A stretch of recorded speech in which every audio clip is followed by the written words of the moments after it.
Pozdrav ekipa i dobrodošli u novi video. Nalazimo se u jednom selu nedaleko od Moskve, zima. Danas video o solarnim panelima. Pogledajte kakva je zima. Znači, najveća u zadnjih 50 godina u Moskvi. Pogledajte debljinu snijega samo. Ovdje ispred vidimo dva solarna panela po 200 W. Pogledajte koliko je snijega. Bez čišćenja ipak proizvode struju. Idemo unutra da vidite. Da li je istina ili mit proizvođača solarnih panela? Idemo unutra da otkrijemo. Ostanite uz video.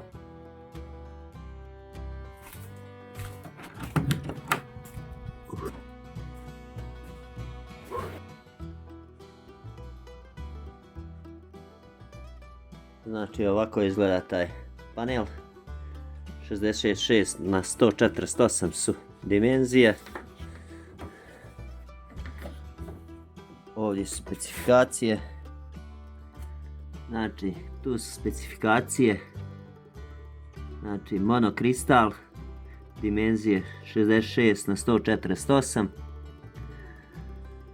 200 W, garancija 12 godina, delta. A ovako to izgleda povezano. Znači kontroler, osigurači, dolazi kabel sa panela, preko dva osigurača ulazi u kontroler, izlazi, ide na baterije. Baterija je za sad 100 A polovan autoakumulator. Ovdje ima invertor 3000 W ili 3 kW povezan i to radi. Trenutni napon na baterijama je 11,7, 11,6 radi s FRC-a, znači invertor 3 kW. Jak je, možda ga zamijenim na nejači, jer nemam potrebe za 3 kW.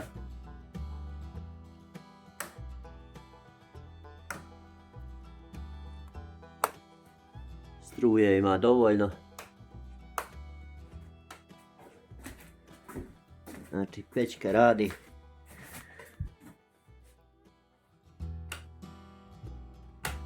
Svugdje struje sa jednog akumulatora. Ovo mi je treći panel, njega ću da postavim. Trenutno se ovdje nalazi, njega ću na proljeće da postavim. Povežem. Znači zadovoljan, prezadovoljan. 11,6 stoji kako je bilo. To je to. Znači kontroler, osigurači, inverter i baterija. Baterije su mi u planu da na proljeće stavim litijumske LiFePO 4.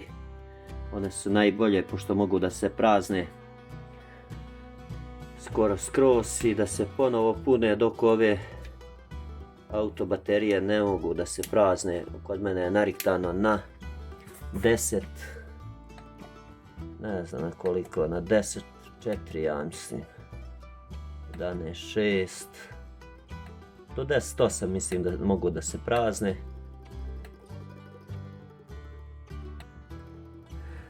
Kod spajanja kontrolera kako se već zove, znači glavno što treba da znate je da se prvo povezuje akumulator, plus i minus. Ništa specijalno, malo deblje žice, 4 kvadrata. Prvo akumulator ima označeno plus, minus, onda panel ide isto minus, plus, ne možete da pogriješite, sve crna, i to preko osigurača naravno. Ja sam tu stavio kakve sam imao osigurače. I inverter ide normalno sa plusa. U njega je 8 kvadrata koji su kablovi došli uz njega. 3 kW. Ovdje je napon.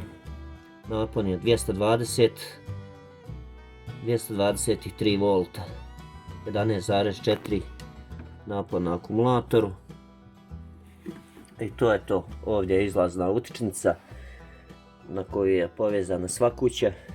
Ovaj kontroler je 12-24 volta, smart, pametni, širokoimpulsni. Kontroler sam prepozna vrstu baterije, ima 4 vrste baterija. Sam prepozna vrstu baterije, sam prepozna napon, kako je povezano, da li paralelno, da li sve sam prepozna. Znači sve radi sam. Ekipa, sad dolazimo do onoga najvažnijeg dijela. Vjerovatno svi se pitate, a šta može sve da radi na to? Vidjeli ste, imam jedan akumulator od 100 ampera, polovan naravno od auta, što i nije neka prednost, nije su oni namijenjeni za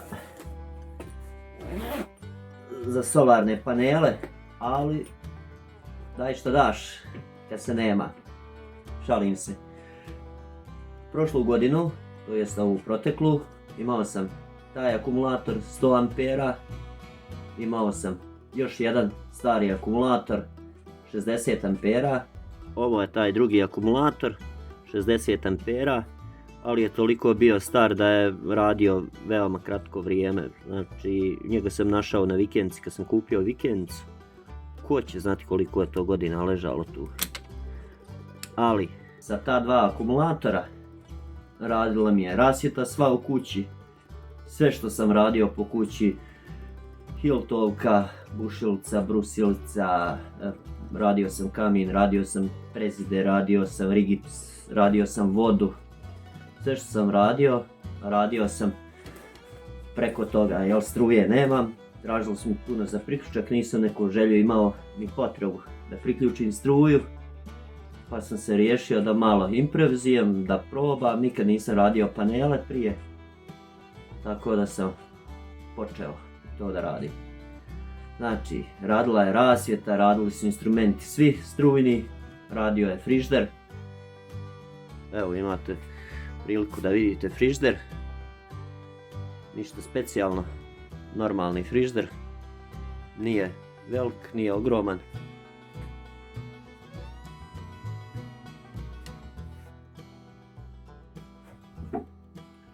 Uglavnom, sve se to da izračunati, koliki su vam potrošači, naravno uzme se neki zapas, što kažu višak, jel? Izračuna se koliko vam treba baterija da skladištite energiju koja će vam biti potrebna preko noći i tako. U zimskom periodu naravno da manje proizvode struje, ali sasvim dovoljno. Eto, 2 panela sam postavio, treći nisam. Treći ću da postavim na proljeće. Pa ćemo da vidimo.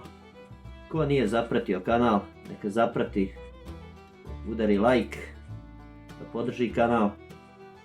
I vidimo se u sljedećem videu. Ako neko ima pitanja nekih u vezi, ne znam, nek piše u sekciji komentare. I to je to. Vidimo se. Ćao.